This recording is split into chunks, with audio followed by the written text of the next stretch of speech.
Hello students, welcome back to math plan. तो हम लोग क्लास 12 का जो पहला चैप्टर है उसको कर रहे हैं। पहले वीडियो में हम लोगों ने कुछ टाइप्स ऑफ रिलेशन के बारे में पढ़ा था, जैसे आइडेंटिटी रिलेशन, यूनिवर्सल रिलेशन और एम्प्टी रिलेशन। ये तीन तरह के रिलेशन को हम लोगों ने कर लिया था पिछले वीडियो में। आज हम लोग पढ़ेंगे जो बचा हुआ है रिलेशन, और वो बहुत इम्पॉर्टेंट है। ये बात ध्यान में रखिए कि ये जो आप रिलेशन पढ़ रहे हैं ये बहुत इम्पॉर्टेंट रिलेशंस हैं और इनको ध्यान से समझना बहुत ज़रूरी है, लेकिन बहुत आसान है। पैनिक होने की बिल्कुल ज़रूरत नहीं है।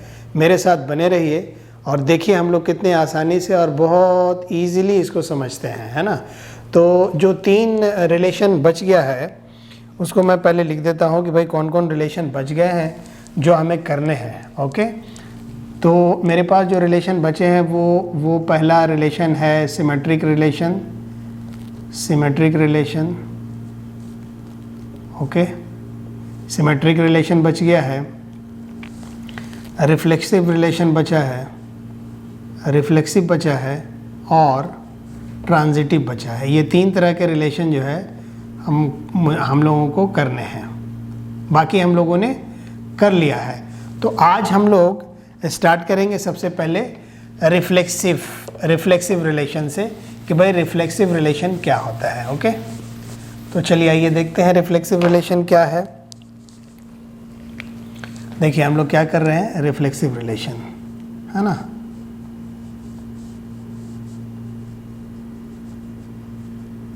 हम लोग जो कर रहे हैं वो है रिफ्लेक्सिव रिलेशन।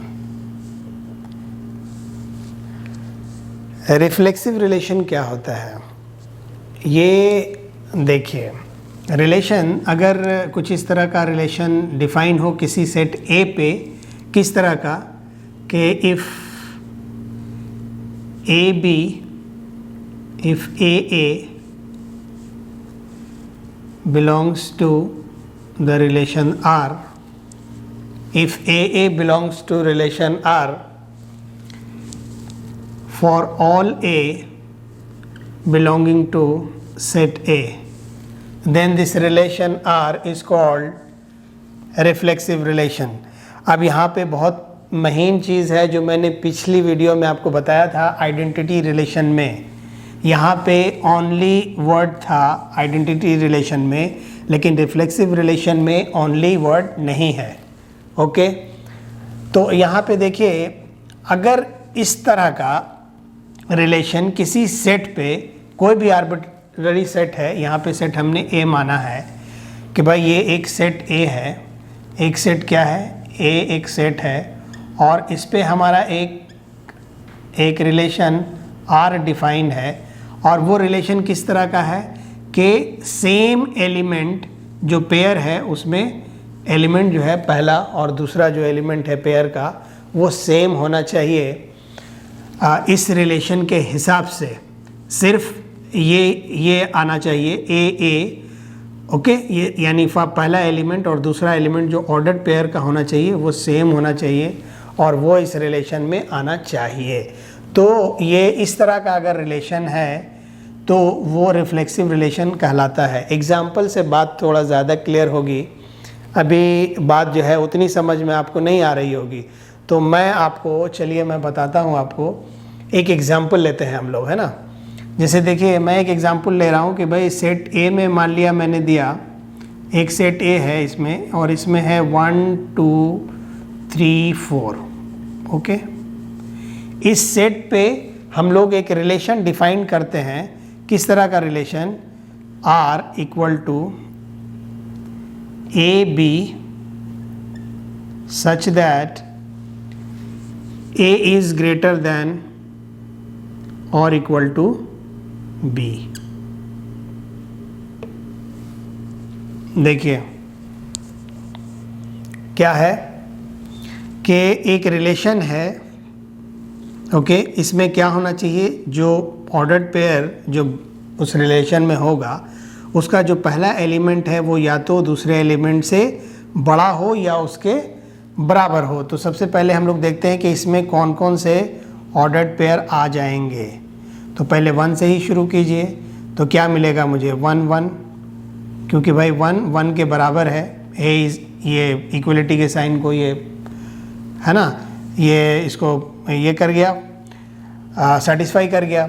अब 2 लीजिए तो 2 2 तो आएगा ही इक्वलिटी का साइन, और 2 1 भी आएगा क्योंकि ग्रेटर देन का sign, 2 is greater than 1, A is greater than B. समझ रहे हैं बात आप?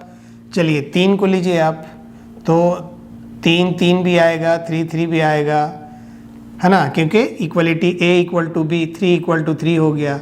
इसके बाद 3 2 भी आएगा, है ना, 3 इज़ ग्रेटर देन 2, ये भी सेटिस्फाई कर गया। फिर देखिए 3 1 भी आएगा, 3 1 भी आएगा।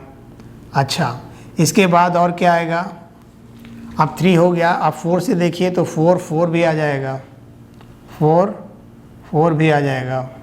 और देखिए 4 1 भी आ जाएगा क्योंकि 4 इज़ ग्रेटर देन 1, 4 2 भी आ जाएगा क्योंकि 4 इज़ ग्रेटर देन 2, 4 3 भी आ जाएगा क्योंकि 4 इज़ ग्रेटर देन 3, 4 4 तो हम लोगों ने ले लिया है। इतने जो है ये हमारे एलिमेंट्स इस रिलेशन में आ जाएंगे। क्या ये रिलेशन रिफ्लेक्सिव रिलेशन है? सोचिए और मुझे बताइए। पिछले वीडियो में हम लोगों ने कहा था कि भाई ये पिछले वीडियो में भी ये था ए यानी आइडेंटिटी रिलेशन में भी कुछ ऐसा ही होता है कि ए आर का यानी रिलेशन का एलिमेंट होना चाहिए, मेंबर होना चाहिए, और यहाँ भी वही चीज़ है।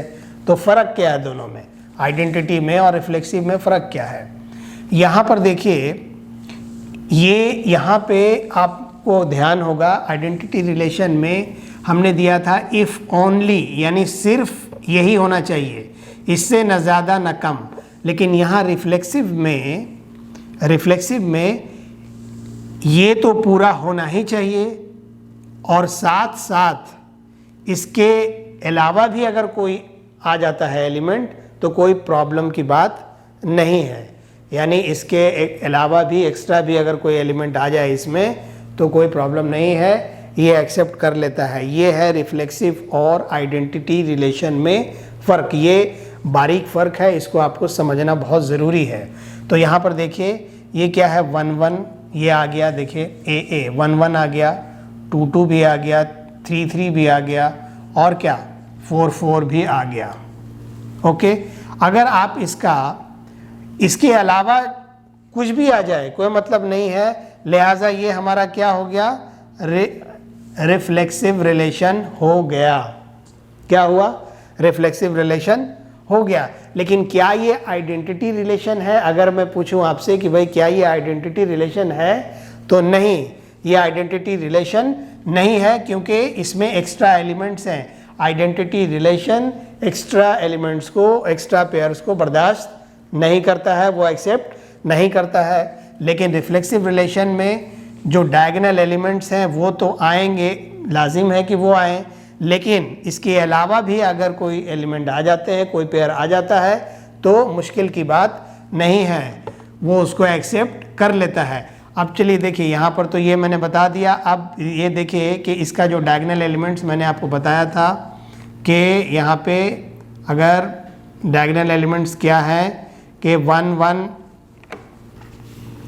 आपको मैं बताया था। यहाँ पर तो जगह नहीं बन रही है, मैं इसको थोड़ा सा यहाँ पे इसको ये कर लेता हूँ, है ना, और यहाँ पे ही स्पेस बना करके आपको थोड़ा सा दिखाने की कोशिश करता हूँ कि भाई ये 1 2 3 4 है ना, ए और 1 2 3 4, तो हमारा ये 1 1 है, ये 1 2 है, 1 3 है, 1 4 है, 2 2 है, 2 1 है, सॉरी 2 1 है, 2 2 है, 2 3 है, 2 4 है, 3 1 है, 3 2 है, 3 3 है, 3 4 है, और 4 1 है, 4 2 4 3 4 4। ये हमारा क्या है? ये है A क्रॉस A, सही है। ये हमारा A क्रॉस, यानी इतने मैक्सिमम पॉसिबल ऑर्डर्ड पेयर्स हैं जो हमारा यहाँ से इस सेट से आएगा। ए क्रॉस ए है ये, सही है। तो यहाँ पे देखिए आपका जो डायगोनल एलिमेंट्स है वो क्या है, आपका डायगोनल एलिमेंट सही है ना, ये है आपका डायगोनल एलिमेंट्स, ओके, ये आपके डायगोनल एलिमेंट्स हैं। तो यहाँ देखिए यहाँ पे डायगोनल एलिमेंट्स तो आ ही रहे हैं 1 1 2 2 3 3 एंड 4 4, ये तो सब डायगोनल एलिमेंट्स आ गए। लेकिन इसके अलावा जो एलिमेंट्स आए जैसे 2 1 2 1, तो ये तो डायगोनल एलिमेंट नहीं है, या जैसे 3 2 3 2, ये भी डायगोनल एलिमेंट नहीं है। तो कहने का मतलब ये है कि रिफ्लेक्सिव रिलेशन में डायगोनल एलिमेंट्स तो आना ज़रूरी है, लाजिम है कि डायगोनल एलिमेंट्स रहे उसमें। अगर डायगोनल एलिमेंट्स में कोई एक भी एलिमेंट कम हो जाएगा तो रिलेशन जो है वो रिफ्लेक्सिव रिलेशन नहीं होगा।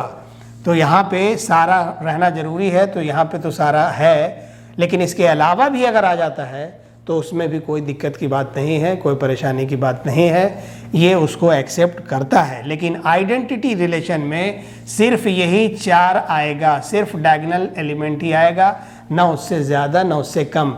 ये है फ़र्क आइडेंटिटी में और रिफ्लेक्सिव रिलेशन में, जो मैं समझता हूँ कि आपको समझ में आ गया होगा इस एग्जाम्पल से।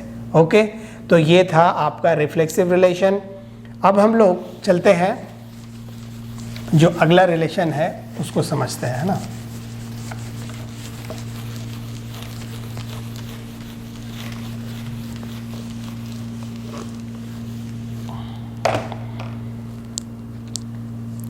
भाई अगला जो आपका रिलेशन है वो है, हम लोग पढ़ेंगे सिमेट्रिक रिलेशन। क्या हम लोग पढ़ेंगे?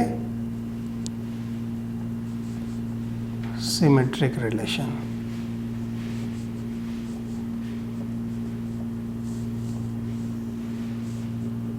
सिमेट्रिक रिलेशन में क्या होता है कि इफ ए बी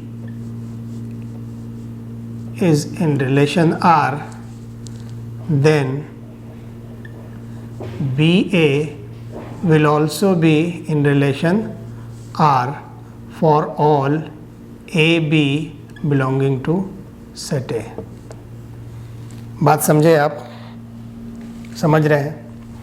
अगर मान लीजिए कि कोई भी एक ऑर्डर्ड पेयर है, कोई भी एक क्या है, ऑर्डर्ड पेयर है AB, जो कि इस रिलेशन में है, ओके। अगर ए बी इस रिलेशन को सेटिस्फाई कर रहा है, जो भी रिलेशन में आपका कंडीशन है, जिस तरह का भी आपने रिलेशन सेट पर डिफाइन किया है, अगर ए बी उसको सेटिस्फाई करता है तो बी ए भी उसी रिलेशन को सेटिस्फाई करेगा। अगर ये होता है तब वो रिलेशन क्या कहलाएगा? सिमेट्रिक रिलेशन कहलाएगा। ओके, अब इसका यानी एग्जाम्पल मैं आपको देता हूँ।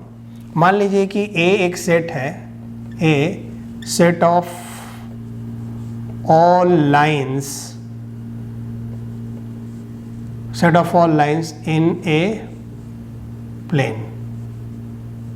ओके भाई, सारे लाइंस का जो है प्लेन में, किसी टू डायमेंशनल प्लेन में सेट ऑफ ऑल लाइंस है। अब मैंने इस सेट ए पे एक रिलेशन डिफाइन कर दिया। क्या कर दिया कि क्या R equal to L1 comma L2, okay, such that L1 is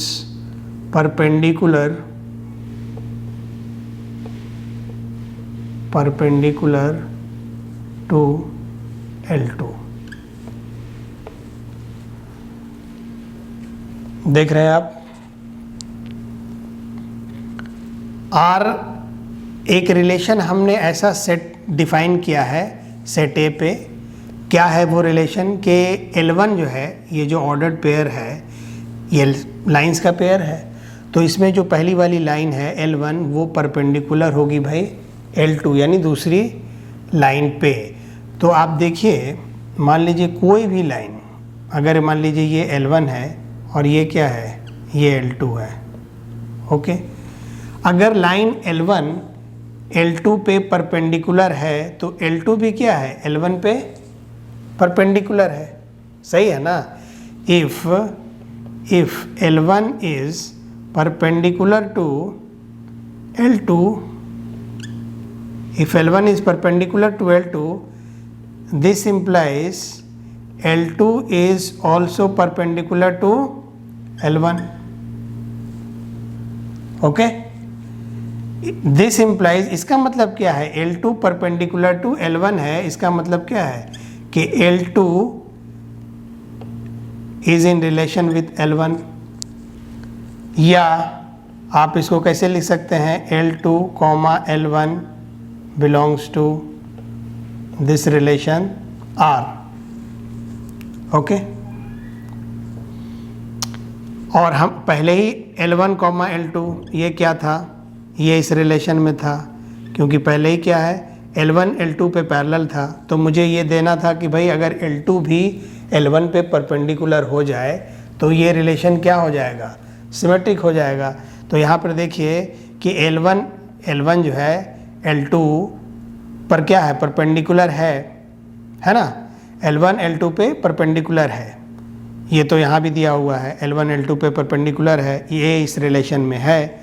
लेकिन L2 L1 पे है क्या, तो L2 भी L1 पे होगा, क्योंकि जब दो लाइन म्यूचुअली परपेंडिकुलर होती हैं तो आप L1 को L2 पे बोले या L2 L1 पे बोले, वो दोनों, तो लिहाजा ये इस तरह से ये जो रिलेशन हुआ ये क्या हुआ, this is an example of symmetric relation. समझ रहे हैं बात आप। तो ये इस तरह से हम लोग सिमेट्रिक रिलेशन को समझना जो है ये बहुत आसान है, लेकिन ये है कि आप ध्यान रखिएगा आइडेंटिटी रिलेशन में और रिफ्लेक्सिव रिलेशन में जो हम लोगों ने किया इससे पहले। सिमेट्रिक रिलेशन का तो कॉन्सेप्ट बिल्कुल क्लियर है। अच्छा जी, अगला जो है वो आपको पढ़ना है ट्रांजिटिव रिलेशन। वो क्या है, ट्रांजिटिव रिलेशन।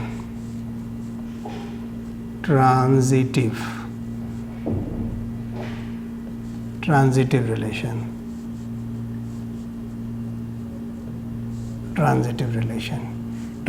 रिलेशन ये बोलता है कि इफ ए बी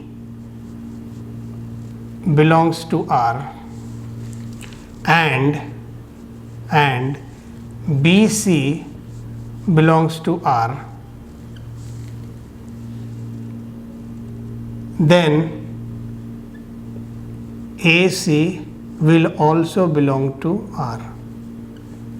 कहने का मतलब क्या है, समझिए क्या कह रहा है कि भाई अगर कोई ऐसा ऑर्डर्ड पेयर है ए बी, दो एलिमेंट का ए बी का, जो भी रिलेशन हमने डिफ़ाइन किया है किसी सेट ए पे, हमने सेट ए पे अगर एक रिलेशन आर को डिफ़ाइन किया है ना, तो इसमें बोल रहा है ये कि अगर ए बी, यानी अगर आपको समझाने के लिए कर दूं कि भाई इस सेट में तीन एलिमेंट हैं ए बी सी, एक है ना आर्बिट्ररी तीन एलिमेंट ले लिया हम लोगों ने, तो ये बोल रहा है कि अगर ये दोनों एलिमेंट आपस में इस रिलेशन में हैं और ये भी दोनों हैं, BC भी है, तो AC भी होगा रिलेशन में, रिलेशन को फॉलो करेगा, रिलेशन को सेटिस्फाई करेगा, तभी उस रिलेशन को ट्रांजिटिव रिलेशन कहा जाता है।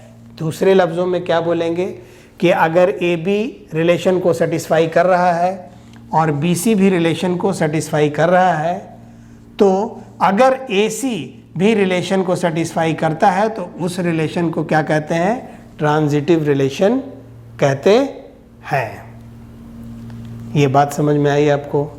ये बहुत आसान बात है, लेकिन समझना बहुत ज़रूरी है। एक पॉइंट यहाँ पे और आपको बता दूँ, अगर मान लीजिए कि ए बी आपको पता है, मान लीजिए कि कोई ऐसा रिलेशन दिया हुआ है जिसमें कि ये है कि भाई ए बी इस रिलेशन को सेटिस्फाई कर रहा है, लेकिन BC है ही नहीं, इसका जो दूसरा जो एलिमेंट है ये B, ये बी सी, बी किसी के साथ में है ही नहीं, ये चीज़ है ही नहीं।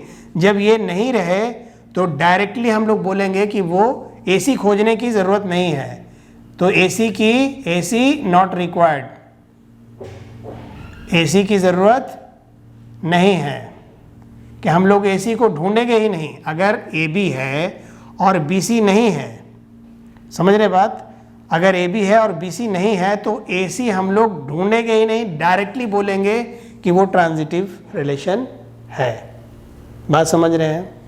अगर AB भी है और BC भी है तब उस हालत में हम लोग देखेंगे कि भाई AC है कि नहीं है। अगर AC नहीं है तो हम लोग कहेंगे कि भाई ट्रांजिटिव नहीं है, और अगर AC है तो हम लोग कहेंगे कि ट्रांजिटिव है। लेकिन अगर BC हो ही नहीं तो फिर हम लोग क्या बोल देंगे कि भाई ये डायरेक्टली ये ट्रांजिटिव रिलेशन है। ये रिलेशन क्या है? ट्रांजिटिव रिलेशन है, ये डायरेक्टली हम लोग बोल देंगे। अब इसका जो है प्रॉब्लम एग्जाम्पल देखेंगे तो ज़्यादा समझ में आ जाएगी बात। जैसे कि आप एक छोटा सा देख लीजिए, और यही पूरा आपको जो है पूरे आपको इसमें यही बताने के लिए बोलता है कि बताएं भाई कि ये है कि नहीं है, ट्रांजिटिव है कि नहीं, रिफ्लेक्सिव है कि नहीं, सिमेट्रिक है कि नहीं। आपके पूरे जो एक्सरसाइज है ना, इसमें आपको यही बताना है, या हो सकता है प्रूफ भी करना हो कि प्रूफ के ये सिमेट्रिक है या ये ट्रांजिटिव है, इस तरह का सवाल। तो अगर मान लीजिए कि एक सेट A है और इसमें एक रिलेशन मैं इस तरह से दे दिया भाई कि ये 1 1 है ना, 1 2 है और 3 2 है, और फिर जो है 2 3 है ना, और 1 3 है। अच्छा, तो 1 1 है,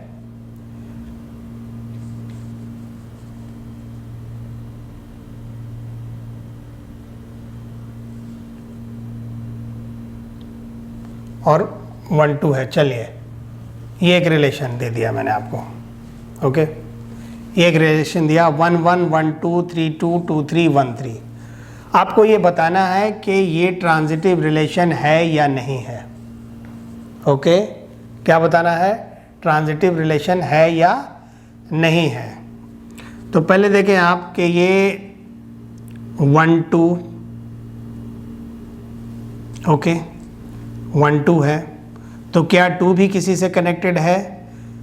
इसका जो सेकंड एलिमेंट है हमारा क्या होता था, देखिए A B से था, B C से था, बराबर है। A B से था, B C से था, तो हमारा ये और ये कटता है और A का कनेक्शन C से होना चाहिए, बराबर है, यही है ना। तो A B से है तो B का किसी और के साथ है क्या? 2 का, हाँ 2 का 3 के साथ है, यहाँ मिल गया। तो हमारा ये पहला वाला, ये 2 और 2 कट जाएगा तो 1 का 3 के साथ लाजिम है कि होना चाहिए, तो ये हमें मिल गया। बात समझ गए? तो ये तो हो गया। यहाँ देखिए 3 का 2 के साथ में है, 2 का किसी और के साथ में है, 2 का 3 के साथ में है, 3 2 2 3, तो 3 3 है क्या? 3 3 नहीं है, सही है। यहाँ पर देखिए 3 2 है, 2 3 है, और यहाँ पे 3 3 नहीं है।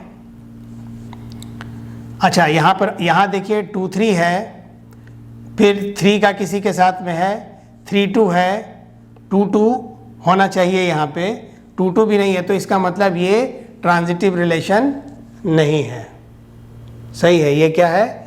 ये ट्रांजिटिव रिलेशन नहीं होगा। बात समझ में आई? तो ट्रांजिटिव रिलेशन होने के लिए जो है वो सारा चीज़ जो है वो होना चाहिए, A to B, B to C, तो A to C भी होना चाहिए। जब हम लोग एक्सरसाइज का प्रॉब्लम लगाएंगे तो और ज़्यादा बात जो है वो क्लियर हो जाएगी, ठीक है ना। अभी यहाँ पे पूरी हम लोग कॉन्सेप्ट समझ रहे हैं कि भाई कि ये ट्रांजिटिव रिलेशन होता क्या है, इसमें क्या मामला होता है वो हम लोग समझ रहे हैं। तो ये हम लोगों ने इसको समझ लिया कि भाई ये ट्रांजिटिव रिलेशन क्या है। अच्छा जी, अब आगे देखते हैं इक्विवेलेंस रिलेशन।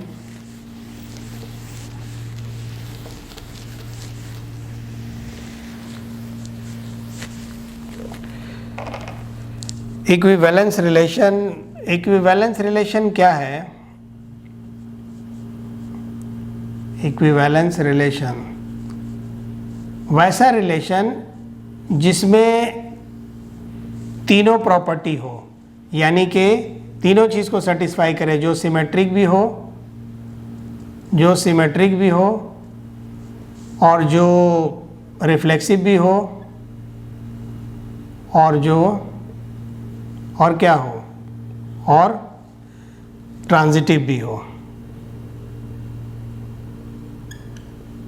ओके, यानी अगर ये तीनों गुण पाए जा रहे हैं, तीनों चीज़, तीनों प्रॉपर्टी, तीनों तरह का अगर ये रिलेशन किसी एक रिलेशन में पाया जा रहा है, तो उस खास रिलेशन को हम लोग इक्विवेलेंस रिलेशन कहते हैं। उस रिलेशन को क्या कहते हैं? इक्विवेलेंस रिलेशन कहते हैं। अच्छा, आप देखें, इक्विवेलेंस रिलेशन आपने समझ लिया। अब देखें कि एक एग्जाम्पल मैं दूंगा और उसी से बात मैं क्लियर कर दूंगा। और इक्विवेलेंस रिलेशन का अपना एक असर होता है, ये बहुत इंपॉर्टेंट रिलेशन है और इसका एक अपना इफेक्ट होता है। वो इफेक्ट मैं आपको बताता हूँ कि इफेक्ट होता क्या है जब कोई इक्विवेलेंस रिलेशन किसी सेट पे लगता है। तो देखिए, मैं आपको बताने लगा हूँ कि मान लीजिए कि सेट ऑफ इंटीजर्स है, है ना, सेट ऑफ इंटीजर्स है z, इसको क्या बोलते हैं? z। और इस पे एक रिलेशन हम लोगों ने डिफाइन किया r, सच दैट क्या है भाई? A B such that 2 divides a minus b। देख लीजिए, एक रिलेशन हमने डिफाइन किया है क्या कि a माइनस बी को 2 जो है वो डिवाइड कर देगा, उससे पूरा भाग लग जाएगा। और सेट क्या है हमारा? सेट ऑफ इंटीजर्स है। तो आप देखिए, मैं इसको सबसे पहले बताता हूँ कि ये किस तरह का रिलेशन है। ओके, ये इक्विवेलेंस रिलेशन है कि नहीं है, क्योंकि इक्विवेलेंस रिलेशन का ही असर होता है। तो देखिए, सबसे पहले रिफ्लेक्सिव के लिए हम लोग देखेंगे कि रिफ्लेक्सिव में क्या होता था कि हम लोग रिफ्लेक्सिव में क्या होता है? रिफ्लेक्सिव में दोनों जो ऑर्डर्ड पेयर के जो एलिमेंट होते हैं वो सेम होते हैं। तो अगर आप सेम कर देंगे यहाँ पे ए के लिए, क्या होगा? ये क्या हो जाएगा? a माइनस ए बाई 2, यानी a माइनस ए कोई भी एलिमेंट हो, जब उससे आप माइनस करेंगे तो ये 0 होगा, यानी 0। सो ये सेटिस्फाई कर गया, 2 ने डिवाइड कर दिया, इसलिए ये रिफ्लेक्सिव हो गया। अच्छा जी, अब ये आप सिमेट्रिक चेक कीजिए। सिमेट्रिक देखिए, तो यहाँ पर देखिए आप कि अगर मान लीजिए कि a माइनस बी डिविजिबल है 2 से, हमने क्या लिया है? हमने ए बी लिया है, और ए बी जब लेंगे तो a माइनस बी 2 से डिविजिबल है, ये तो यहाँ दिया हुआ रिलेशन। तो अगर हमने बी ए ले लिया, यही है ना, बी ए भी होना चाहिए सिमेट्रिक के लिए। अगर ए बी रिलेशन आर में है, ए बी क्या है? ये रिलेशन आर में है, तो बी ए भी रिलेशन आर में होना चाहिए, रिलेशन में होना चाहिए। तो बी ए अगर हम कर देंगे तो इस डिफिनेशन से क्या होगा? रिलेशन के डिफिनेशन से b माइनस ए बाई 2, ये क्या होगा? b minus A by 2। ये डिवीज़न 2 से कट जाना चाहिए। यहाँ से माइनस आप कॉमन ले लेंगे तो a माइनस बी बाई 2 हो जाएगा। a माइनस बी बाई 2 क्या है? ये ऑलरेडी डिविजिबल है 2 से, तो माइनस सिर्फ निगेटिव का साइन आएगा, कट तो जाएगा पूरा। इसका मतलब हुआ कि b कॉमा ए भी क्या है? रिलेशन में है, इसलिए ये जो है सिमेट्रिक भी है। हो गया, समझ में आ गया। अब ट्रांजिटिव, तो ट्रांजिटिव के लिए क्या लेते हैं हम लोग? ट्रांजिटिव तो थोड़ा सा स्पेस बना लेते हैं, ऊपर करते हैं ना ट्रांजिटिव को।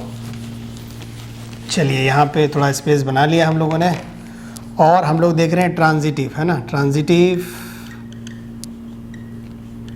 ट्रांजिटिव में क्या होता है भाई, ट्रांजिटिव में ए बी रिलेशन में होता है, ओके, यानी कि ए माइनस बी 2 से डिविजिबल है, और बी सी भी क्या है, ये भी रिलेशन में होता है, ओके, यानी इसका मतलब क्या हुआ, बी माइनस सी ये भी 2 से डिविजिबल है।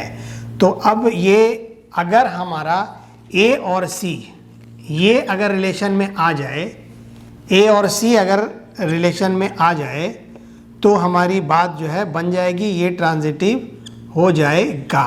तो अगर ए सी रिलेशन में आने के लिए ए माइनस सी को क्या होना चाहिए, 2 से डिविजिबल होना चाहिए।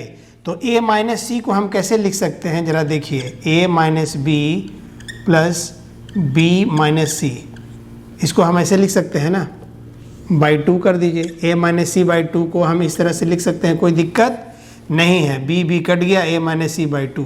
लेकिन ए माइनस बी बाई 2 ये क्या हो गया, A minus B by 2 plus A minus C by 2, ये हो गया। तो a माइनस बी बाई 2 ये ऑलरेडी डिविजिबल है a माइनस बी 2 से, क्योंकि ये रिलेशन में है।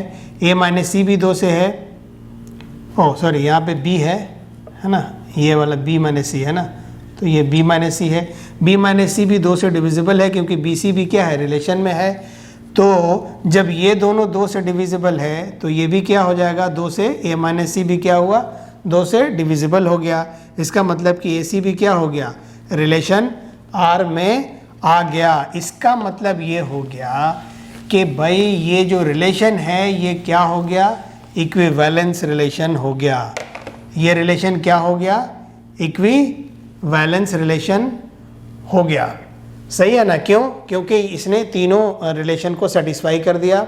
इस रिलेशन में ये एक ऐसा रिलेशन है जो सिमेट्रिक भी है, जो ट्रांजिटिव भी है और जो रिफ्लेक्सिव भी है।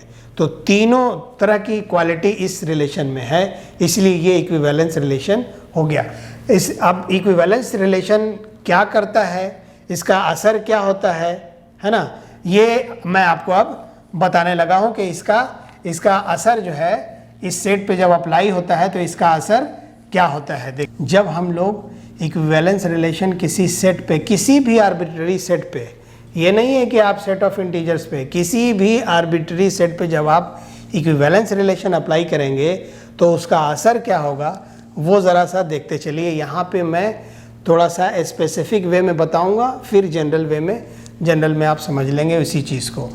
अब जैसे देखिए ये क्या है, सेट ऑफ इंटीजर्स है। आप जानते हैं कि सेट ऑफ इंटीजर्स में निगेटिव और पॉजिटिव दोनों इंक्लूडिंग ज़ीरो होता है, सही है।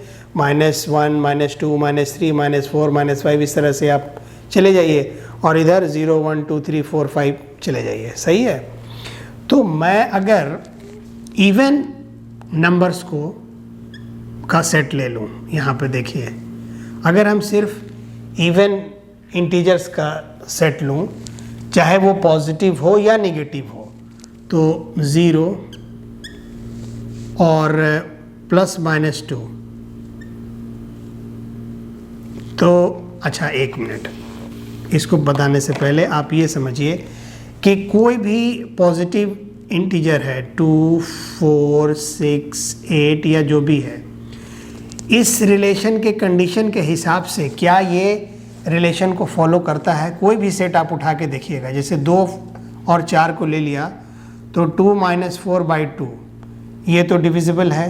कोई भी आप लीजिए, 2 6 को लीजिए, 4 6 को लीजिए या 2 8 को लीजिए, जाहिर सी बात है दो इवन नंबर का डिफरेंस क्या होगा, इवन होगा, और जब इवन होगा तो वो 2 से डिवाइड हो जाएगा। लिहाजा ये जितने भी इवन नंबर्स हैं वो सब आपस में क्या होंगे, रिलेटेड होंगे, आपस में रिलेटेड होंगे, और साथ ही साथ वो 0 से भी रिलेटेड होंगे। कोई भी किसी भी 0 का आप किसी भी इवन इंटीजर के साथ में आप जब पेयर बनाएंगे तो वो क्या हो जाएगा, उसका जो डिफरेंस है वो भी इवन नंबर होगा और वो 2 से डिवाइड हो जाएगा, चाहे 4 प्लस हो या 0 - 6 का बना लीजिए, फिर भी ये क्या है, ये जब आप इसका डिफरेंस लेंगे तो 0 माइनस माइनस 6 यानी कि 6 2 से डिवाइड हो गया। कहने का मतलब है कि ये जो इवन नंबर है, ये सारे इवन नंबर आपस में क्या है, कनेक्टेड है, और ये सारे इवन नंबर 0 से भी कनेक्टेड है। सही है, इस रिलेशन में 0 के साथ है, इंक्लूडिंग 0। तो ये जो इवन नंबर का सेट है आपको 0 0 plus minus 2 plus minus 4 plus minus 6, ये इस तरह से आपको चल गया। ओके, तो इसमें क्या है कि हर मेंबर जो है इस सेट का, इवन इंटीजर का जो सेट आया, इसमें हर मेंबर अपने एक दूसरे से कनेक्टेड है। सही है ना, और 0 से भी कनेक्टेड है, हर मेंबर एक दूसरे से कनेक्टेड है इंक्लूडिंग 0। अच्छा, अब ऑड इंटीजर का देख लीजिए। ये सब कब हो रहा है, ये सिर्फ इस रिलेशन के चलते हो रहा है। सही है ना, ये रिलेशन जो है इक्विवेलेंस रिलेशन इस तरह का है कि ये इंटीजर सेट को ये डिवाइड कर रहा है। देखते चलिए, पहले एक इवन इंटीजर्स के सेट में डिवाइड किया, और ऑड इंटीजर में आप देखिए कि भाई आप प्लस माइनस 1 या प्लस माइनस 3 या plus minus 5 and so on. जब दो ऑड इंटीजर को आप प्लस करेंगे या माइनस करेंगे तो उसका जो जब दो ऑड इंटीजर चाहे पॉजिटिव हो या निगेटिव हो, जब उसका डिफरेंस लेंगे तो हमेशा क्या आएगा, वो एक इवन इंटीजर आएगा और वो 2 से डिवाइड होगा। तो इसका मतलब ये हुआ कि सारे एलिमेंट जो ऑड इंटीजर जो सेट में, ऑड इंटीजर के सेट में है, सारे एलिमेंट, सारे ऑड एलिमेंट्स, वो सब क्या है, एक दूसरे से कनेक्टेड है। ये सारे एक दूसरे से कनेक्टेड हैं इंक्लूडिंग 1। तो ये अब आप देख लीजिए। साथ ही साथ इसमें एक खास बात ये है कि इस सेट का कोई भी एलिमेंट इस सेट से कनेक्टेड नहीं है। जैसे 2 और 1 ले लेंगे तो 2 और 1 का जब डिफरेंस करेंगे, इवन एक नंबर ले लिया मैंने जैसे इवन इंटीजर के सेट से, और एक ले लिया ऑड इंटीजर के सेट से, तो ये 2 1 क्या है, इस रिलेशन में नहीं है, क्योंकि 2 माइनस 1 1, ये 2 से डिवाइड नहीं है। कोई भी आप ले लीजिए, जैसे आप 6 3 ले लीजिए, तो 6 3 लेंगे तो ये भी नहीं है, क्योंकि 6 माइनस 3 ये क्या हो जाएगा, 3, जो कि 2 से डिवाइड नहीं है, डिविजिबल नहीं है। तो क्या मतलब हुआ कि इसका सारा एलिमेंट आपस में कनेक्टेड है, रिलेशन में है। इसका ऑड का जो सेट है, ऑड इंटीजर का सेट है, उसमें सारा एलिमेंट एक दूसरे से रिलेटेड है। लेकिन इसका कोई भी एलिमेंट, इवन इंटीजर का जो सेट है, इसका कोई भी एलिमेंट ऑड इंटीजर के सेट के किसी भी एलिमेंट से कनेक्टेड नहीं है। तो दूसरे शब्दों में मैं इसको क्या कहूँ कि भाई ये जो E है, ये जो सेट E है, अगर E यूनियन O, अगर इसका इवन और ऑड ये दो क्या है, बिल्कुल डिसजॉइंट सेट्स है, क्योंकि इन दोनों में कोई भी चीज़ कॉमन नहीं है। मैं पहले ही बता चुका हूँ सेट्स के कॉन्सेप्चुअल वीडियो में कि डिसजॉइंट सेट्स क्या होता है। वो सेट्स होते हैं जिनमें कोई भी एलिमेंट्स कॉमन ना हो। तो यहाँ पे कोई भी एलिमेंट कॉमन नहीं है, इसलिए जब इनको आप ये करेंगे, इनका यूनियन यहाँ पर लेंगे, तो ये क्या दे रहा है आपको, दे देगा क्या, z, यानी कंप्लीट आपका जो इंटीजर का सेट था वो। और जब आप इनका इंटरसेक्शन लेंगे तो ये क्या देगा आपको, नल सेट देगा, एक भी एलिमेंट इसमें नहीं आएगा। ठीक है, तो ये एक्चुअली क्या किया, इक्विवेलेंस रिलेशन जब किसी सेट पे अप्लाई होता है तो उस सेट को म्यूचुअली डिसजॉइंट सेट्स में वो डिवाइड कर देता है, म्यूचुअली डिसजॉइंट सबसेट्स में। ये क्या है, E Z का सबसेट है, O Z का सबसेट है, ये कहलाता है इक्विवेलेंस क्लास। ये क्या इसको हम लोग क्या कहते हैं, इक्विवेलेंस क्लास।